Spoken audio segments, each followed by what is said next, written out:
for the first time, we will have for the first time something that is smarter than the smartest human.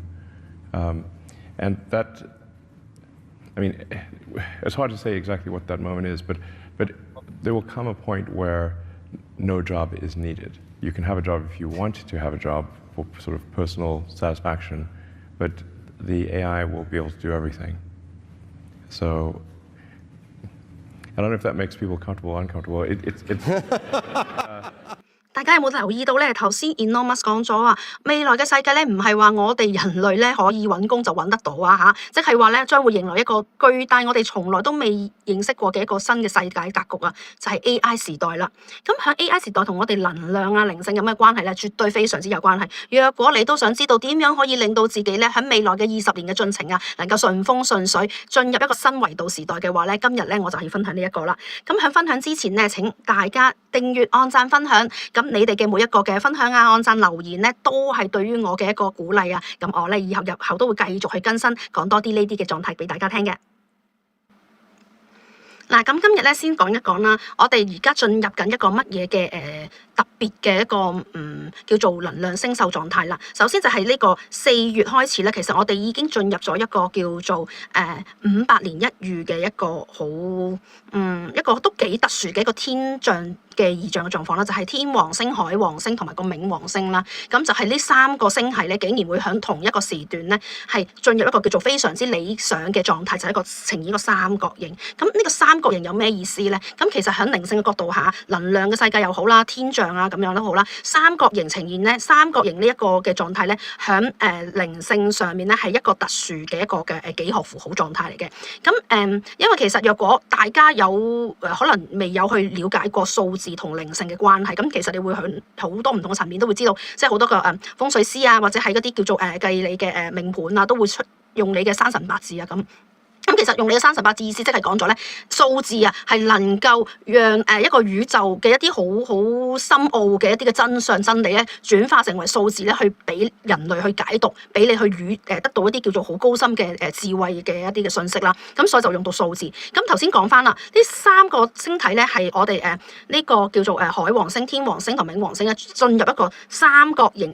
即係差唔多係一個等腰三角形嘅一個狀態。咁仲要點樣咧？佢進入白羊座啊！咁大家如果睇嗰啲星座都會知道，12星座裏面咧，白羊座係處於咩咧？一個叫做零度啊，由頭開始，咁係一個叫做一個大更新，一個大系統更新。呢個係可以有啲人叫佢做奇異點嘅一個位啊。咁由4月開始已經進入呢一個嘅階段啦。更新或者呢個天王星咧，好多人咧都會覺得天王星啊，睇開星座都會覺得係變化多端啦。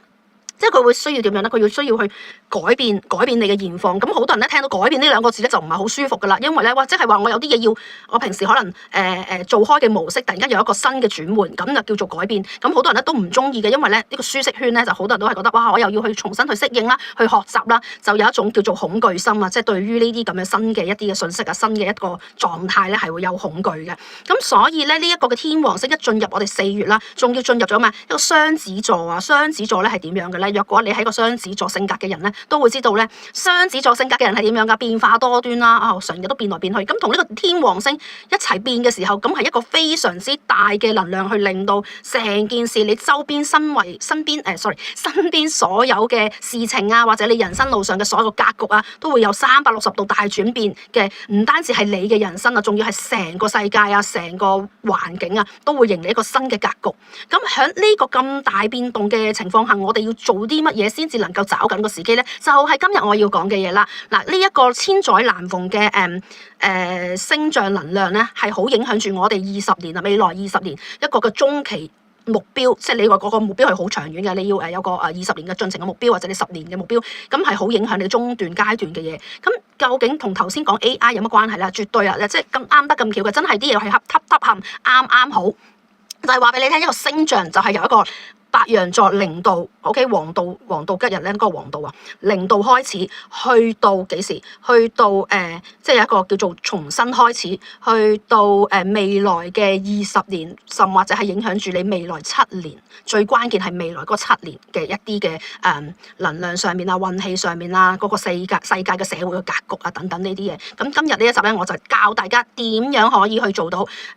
將自己嘅能量去融入呢個咁新嘅 AI 時代啦。咁以下落嚟咧有幾樣嘢咧係需要大家去操作嘅。咁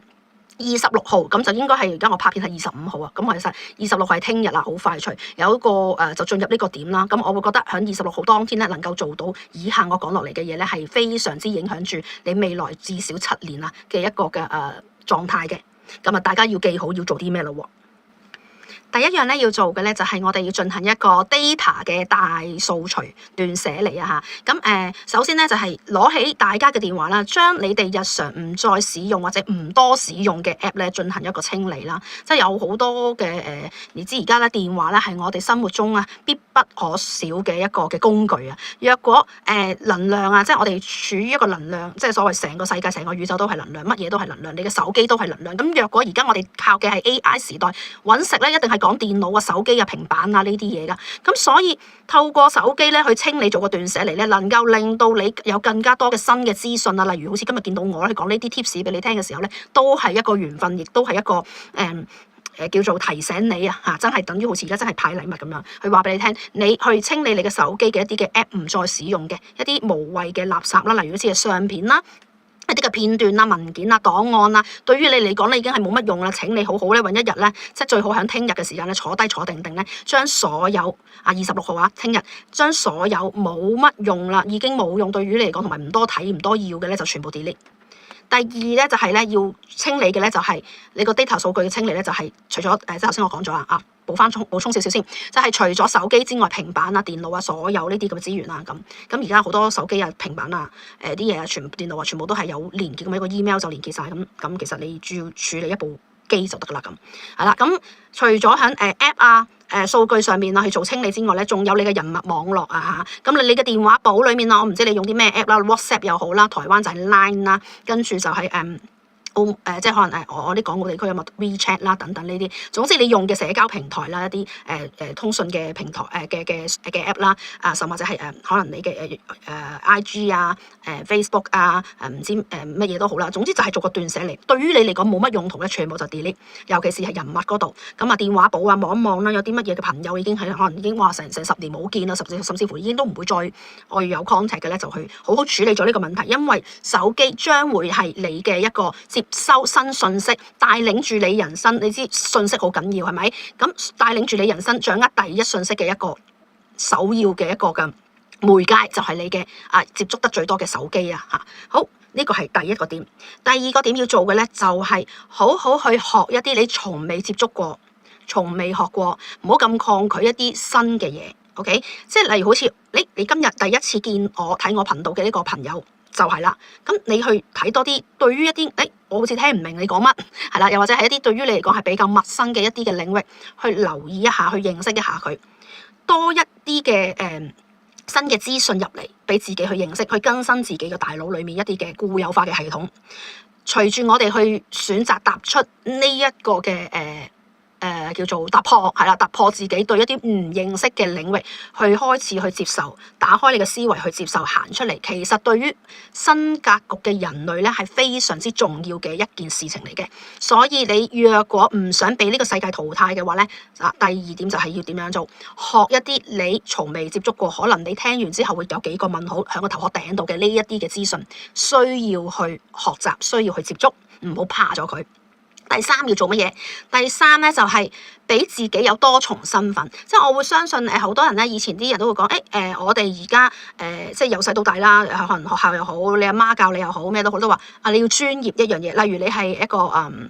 你係一個好專業嘅點講咧諗唔到啲咩解釋添，突然之間例如好你係一個專業嘅木工咁樣啦嚇，我當下求其講嘅啫。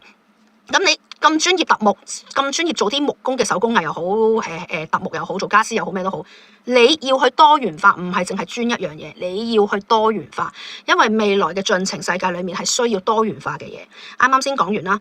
雙子座啦、天王星啦，都係一啲變化多端嘅一啲嘅能量入嚟。咁若果你係保持住過往一貫嘅作風，就係話喂，我淨係做死一樣嘢嘅話咧，咁你就會好難跨越去一個新嘅進程。咁所以一定要令到自己以前講緊專業就能夠成就你嘅人生咁樣，而家係話俾人要張張刀咧，都起碼要張張都有少少，又唔需要好利。點解？因為進入咗個 AI 年代嘅時候，你唔識嘅嘢 AI 會幫到你，佢係你一個新型嘅老師，佢能夠幫助到你咧去認識一啲你唔係好了解、唔係好深入地去了解嘅一啲嘅範疇，但係你有普遍一啲基本嘅認知概念，再加上自己去研究咁嘅時候咧，你變咗咧，你就係多幾張刀咁嘅時候咧，你係方便好多去進入一個新維度境界嘅。好，咁記住咯，唔好害怕學習新嘢，要俾自己有多啲唔同嘅身份。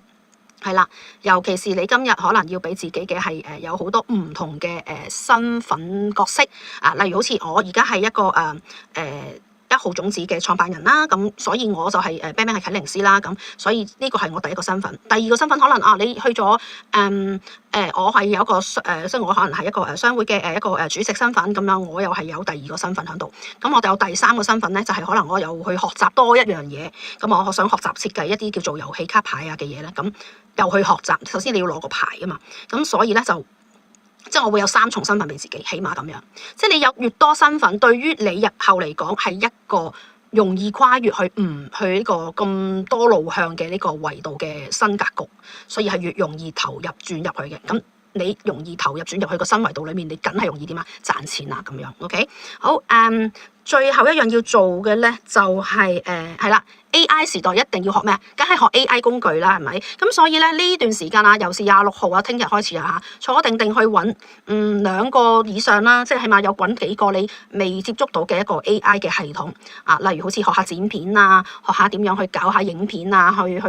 用 AI 做你嘅秘書啊工具啊咁樣，去學習一啲嘅 AI 工具。嗱前嗰排咧有龍蝦熱啦嚇，呢個龍蝦 AI 啊，咁啊多啲去了解一下呢一啲嘅龍蝦 AI 啊，去嘗試 download 用啲 app 啊，去幫助你嘅人生，幫助你嘅生活，甚至幫助你嘅職場等等。咁呢幾樣嘢咧，就係我會話俾你聽，26年嘅4月26日，即係聽日開始啦。大概係11點左右啦吓，咁啊開始進行呢一件事情。OK， 俾自己一個狀態，話俾宇宙聽，喂 ，I'm ready， 我準備好咧，迎入呢個新嘅 AI 系統啊。OK， 好，咁今日咧主要就分享晒呢一度咯，大家有冇把握住呢個時機咧，聽下 Bang Bang 啟靈師啦，去講緊你呢一啲嘅內容啊。若果你今日好彩收到睇到呢個嘅片段嘅話，咁即係話咧，你係非常之有優勢咧，進入5維咧一個嘅時空裡面啊，去一個新人類發展啦吓。咁今日咧主要分享到呢一度先。咁都係啦，希望大家覺得我係幫到大家嘅，咁按讚、訂閱、分享俾多啲人睇，俾多啲人知道你做緊嘅係乜嘢咧，係一個功德無量嘅一個嘅動作啊！咁你將呢啲善知識一啲善意嘅一個嘅 tips 啦，俾更加多人知道咧，其實你都係幫緊呢個宇宙，你亦都係咧做緊一個好嘅能量啊嚇，發放個好能量。咁我哋下次再見咯，記得分享俾人哋睇啦，我哋下次再見，拜拜。